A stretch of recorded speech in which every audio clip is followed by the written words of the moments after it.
আর এই ভয়ঙ্কর রাইডে উঠে তো আমাদের অবস্থা পুরাই খারাপ। আমার মামার নাকি বমি আসতেছে। আসসালামু আলাইকুম গাইস, কেমন সবাই? আশা করি সকলে ভালো আছেন। তো রহমতে আমি ভালো আছি। শুরুতে এই ভয়ঙ্কর রাইডে ওঠার জন্য আমরা প্রথমে টিকিট কেটে নিলাম। টিকিটের মূল্য হচ্ছে জনপ্রতি 50 টাকা করে।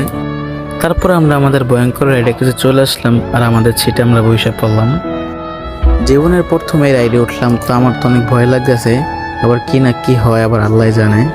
প্রথমে আমি ভাবছিলাম যে রাইড চলাকালীন আমি ভিডিও করবো, তারপর ভাবলাম যে এই রাইডে আমি কোনো সময় উঠি নাই, যদি ভিডিও করি কি না কি হয়, আমার কোনো অভিজ্ঞতা নাই, তাই জন্য আর ভিডিও করিনি।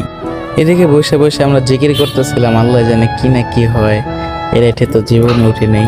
তো ফাইনালি আমাদের রাইড শেষ হয়েছে। ওরে বাপ রে বাপ, আমার অবস্থা পুরো খারাপ। আর এদিকে আমার নাকি বমি আসতেছে। আর আপনারা কারা কারা এই রাইডে উঠেছেন অবশ্যই কমেন্টে জানাবেন। তো আজকের ভিডিওটা এই পর্যন্তই। সবাই ভালো থাকবেন, সুস্থ থাকবেন।